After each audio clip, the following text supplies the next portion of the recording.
بسم اللہ الرحمن الرحیم۔ بسم اللہ الرحمن الرحیم۔ السلام علیکم ورحمۃ اللہ وبرکاتہ۔ عزیز طلبہ، آج الفوز الکبیر فی اصول التفسیر کا سبق نمبر 179 ہے، اور اس سبق کے اندر ہم علوم خمسہ کا ظاہر و باطن کے بارے میں تفصیل پڑھیں گے۔ ظاہر القرآن و بطنہ، لقد ورد فی الحدیث الشریف لکل آیت منها ظاہر و بطن ولکل حرف حد ولکل حد مطلع، فینبغی ان یعلم ان ظاہر هذه العلوم الخمسة هو مدلول الكلام ومنطوقه، والبطن في التذکیر بآلاء اللہ هو التفکر في آلاء اللہ ومراقبۃ الحق سبحانہ وتعالی، وفي التذکیر بأیام اللہ هو معرفة مناط المدح والذنب والثواب والعقاب من تلك القصص والاتعاذ بها، وفي التذکیر بالجنة والنار هو ظهور الخوف والرجاء وجعل تلك الأمور كأنها بمرأى منه،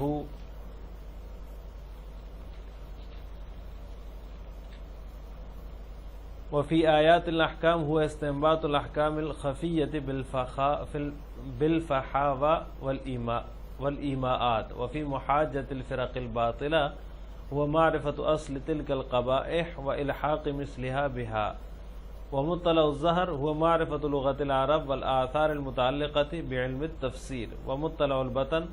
هو لطف الذهن واستقامة الفهم مع نور الباطن وسكينة القلب، والله أعلم۔ اس کا ترجمہ یہ ہے، اور حدیث میں وارد ہوا ہے، لقد ورد فی الحدیث الشریف، حدیث میں وارد ہوا ہے کہ ہر آیت کا ایک ظاہر ہے اور ایک باطن ہے، اور ہر حد کے لیے باخبر ہونے کا ایک ذریعہ ہے، وَلِكُلِّ حَدٍ مُطَّلَعٌ وَلِكُلِّ حَرْفٍ حَدٌّ، اور ہر حرف کے لیے ایک حد ہے اور ہر حد کے لیے باخبر ہونے کا ایک ذریعہ ہے۔ فَيَنبَغِي أَن يُعْلَمَ أَنَّ ظَاهِرَ هَذِهِ الْعُلُومِ الْخَمْسَةِ، لہذا یہ جان لینا چاہیے کہ علوم پنجگانہ یا علوم خمسہ کا ظاہر وہ مضمون ہے، ہوا مدلول الکلام و منطوقہ، جو کہ کلام کا مدلول و منطوق ہو، یعنی واضح اور صریح مفہوم ہو، والبطن فی التذکیر بآلاء اللہ هو التفکر فی آلاء اللہ، اور بطن یا باطن جو ہوتا ہے فی التذکیر بآلاء اللہ، تذکیر بآلاء اللہ کا یہ ہے کہ اللہ تعالیٰ کی نعمتوں میں وہ تفکر فی آلاء اللہ، اللہ تعالیٰ کی نعمتوں میں غور و فکر، و مراقبۃ الحق سبحانہ و تعالی، اور اللہ تعالیٰ کا استحضار ہے، یعنی جو تذکیر بآلاء اللہ کی آیات ہیں ان میں باطن یہ ہے کہ اللہ تعالیٰ کی نعمتوں میں غور و فکر کرنا اور اللہ تعالیٰ کی شان، اللہ تعالیٰ کی ذات کا استحضار کرنا، اور پھر تذکیر بأیام اللہ هو معرفۃ مناط المدح والذم، اور تذکیر بأیام اللہ میں ہوا معرفت مناط المدح والذم، ان قصوں سے مد و ذم اور ثواب و عقاب کی بنیاد کو سمجھنا، والاتعاذ بها، اور نصیحت قبول کرنا ہے، وبالتذکیر بالجنت والنار، اور تذکیر بالجنت والنار میں ہوا ظہور الخوف والرجاء، امید و خوف کا ظہور، وجعل تلک الامور کانہا بمرأى منہ، اور ان امور کو چشم دید بنانا، کانہا بمرأى منہ، گویا کہ آنکھوں سے دیکھا ہوا ہے، وفی آیات الاحکام،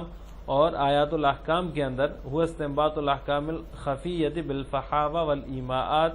مخفی احکام کا استنباط کرنا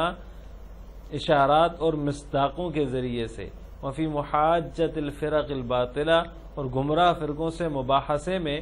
ان برائیوں کی اصل پہچاننا، وہ معرفت اصل تلک القبائح، ان برائیوں کی اصل پہچاننا اور ان کی جیسی برائیوں سے ان کو جوڑنا ہے، وإلحاق مثلها بها، ومطلع الظاہر هو معرفت لغت العرب والآثار المتعلقہ بعلم التفسیر، اور ظاہر قرآن کو جاننے کا ذریعہ عربی زبان کی معرفت ہے اور فن تفسیر سے متعلق آثار سے واقفیت ہے، ومطلع البطن هو لطف الذہن واستقامۃ الفہم مع نور الباطن وسکینۃ القلب، اور بطن قرآن سے باخبر ہونے کا راستہ جو ہے وہ نور باطن اور حالت سکینہ کے ساتھ دماغ کا لطیف اور عقل سلیم کا ہونا ہے، واللہ اعلم۔ یہاں سے مصنف رحمہ اللہ تعالی آیات قرآنیہ کے ظاہر و باطن کا ذکر کر رہے ہیں، تو آج کے سبق میں ہم اس کی تفصیل پڑھیں گے۔ عزیز طلبہ، متن میں جو شاہ صاحب نے فرمایا لقد ورد فی الحدیث الشریف، جو حدیث ذکر کی ہے اس حدیث کے راوی جو ہے وہ حضرت عبداللہ بن مسعود رضی اللہ تعالیٰ عنہ ہیں۔ مشکات کے اندر یہ حدیث موجود ہے، اور اس طرح دیگر جو ہے وہ کتب حدیث کے اندر اس کا تذکرہ آتا ہے۔ یہ حدیث جو ہے یہ تفسیر سے متعلق ہے، اس کی تشریح میں علماء کے مختلف اقوال ہیں، اسی لیے حضرت شاہ صاحب رحمہ اللہ تعالیٰ نے اس کی تشریح فرمائی ہے۔ ظاہر سے مراد وہ معنی مراد ہیں جن پر الفاظ کی صریح دلالت ہو۔ حضرت تھانوی رحمہ اللہ تعالیٰ کے بقول جو معنی لفظ سنتے ہی معلوم ہو جائیں اس کو ظاہر کہتے ہیں یا اس کو ظاہر کہتے ہیں، اور بطن سے مراد یا باطن سے مراد کلام کی تہ تک پہنچنا، پھر اس کے مقصد کی تکمیل کرنا یا ان احکام کو اخذ کرنا جو اشارتاً اقتضاءً یا دلالتاً کلام میں مضمر ہو، یعنی کلام کی تہ تک پہنچ کر اس کے مقصد کی تکمیل کرنا اور ان احکام کو اخذ کرنا، ان احکام کا استنباط کرنا، ان احکام کا معلوم کرنا جو اس کلام کے اشارے سے، اس کے اقتضاء سے یا اس کلام کی دلالت سے جو ہے وہ ثابت ہو رہے ہوں۔ تو جو دلالتاً مضمر ہوں، اقتضاءً مضمر ہوں، اشارتاً مضمر ہوں، ان کا اخذ کرنا اور استنباط کرنا یہ بطن کہلاتا ہے۔ حضرت تھانوی رحمہ اللہ تعالیٰ کے بقول بطن سے مراد وہ معنی ہے جن کو علماء اصول نے دلالتاً اشارتاً جو علماء اصول دلالتاً اشارتاً اقتضاءً نکالتے ہیں، یعنی علماء اصول جو ہے اس میں سے دلالتاً اقتضاءً یا اشارتاً جو مسائل کا استنباط کرتے ہیں اس کو بطن قرآن کہا جاتا ہے۔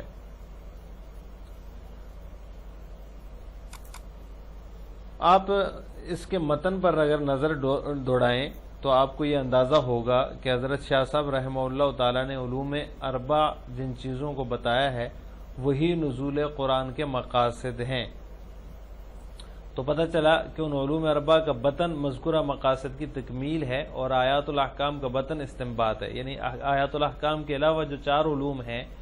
جو شاہ صاحب نے جو ہے ان کا کیا کہتے ہیں جو چیزیں ان کی تشریح میں بتائی ہیں، جو ان کی وضاحت کی ہے، تو وہی جو ہے وہ نزول قرآن کے مقاصد بھی ہیں۔ اس کے علاوہ جو آیات الاحکام ہے، آیات الاحکام کا جو بطن ہے وہ استنباط ہے۔ اسی وجہ سے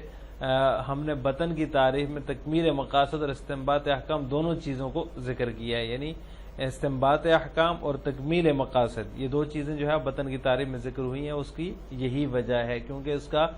جو بطن ہے آیات الاحکام کا، یعنی وہ آیات جن میں احکامات بیان ہوئے ہیں، جن میں احکام کا ذکر ہے، ان کا بطن جو ہے وہ استنباط ہے۔ استنباط کی مثال جیسے وَحَمْلُهُ وَفِصَالُهُ 30 شَهْرًا، اب یہ جو آیت ہے اس سے حضرت علی رضی اللہ تعالی عنہ نے یہ مسئلہ مستنبط کیا ہے کہ مدت حمل کم از کم 6 ماہ ہے، کیونکہ آیت میں حمل اور مدت رضاعت کے لیے 30 مہینے مقرر کیے گئے ہیں، جبکہ مدت رضاعت جو ہے وہ دوسری آیت کے مطابق حولین کاملین یعنی 2 سال ہے، 2 سال جو ہے وہ اس میں 2 سال پورے جو بنتے ہیں وہ 24 مہینے بنتے ہیں۔ تو یہ جو 30 مہینے بتائی ہے مدت حمل کم از کم 6 ماہ ہوئی، اور حمل اور مدت رضاعت کی جو مدت بنتی ہے وہ 30 مہینے بنتی ہے۔ تو اب حولین کاملین کی وجہ کی روشنی میں جب وہ 2 سال ہے مدت رضاعت، تو باقی کے 6 مہینے جو ہوئے وہ حمل کے لیے بچ جاتے ہیں۔ تو اس طرح جو ہے حضرت علی رضی اللہ تعالیٰ عنہ نے اس سے یہ مسئلہ مستنبط کیا وَحَمْلُهُ وَفِصَالُهُ 30 شہر۔ اب اس میں 30 مہینے کا بیان ہے، تو 30 مہینے حمل اور رضا دونوں کو ملا کر کے ہیں، صرف رضاعت کے جو ہے وہ 2 سال ہیں۔ مطلع الظہر اور مطلع البطن فرمایا، تو یعنی ظاہر قرآن کی معرفت حاصل کرنے کے ذریعے جو ہے عربی دانی، شان نزول کی واقفیت، ناسخ منسوخ کی معرفت اور ان تمام علوم کے علم ہے جس سے قرآن کے ظاہری معانی سمجھنے میں مدد ملتی ہے، اس کو مطلع الظاہر کہا۔ یعنی شاہ صاحب نے 2 اصطلاحات ذکر کی ہیں، ظاہر قرآن کی اور ایک جو ہے وہ بطن قرآن کی۔ تو ظاہر قرآن سے مطلع ہونے کا کیا مطلب ہے؟ اس کا مطلب یہ ہے کہ قرآن کی معرفت حاصل کرنے کا جو ذریعہ ہے عربی دانی ہے، شان نزول کی واقفیت ہے، ناسخ منسوخ کی معرفت ہے، اور اس طرح وہ تمام علوم جن سے قرآن کے ظاہری معانی سمجھنے میں مدد ملتی ہے، تو وہ مطلع الظاہر سے مراد ہیں۔ اور مطلع البطن سے بطن قرآن تک رسائی حاصل کرنے کا وسیلہ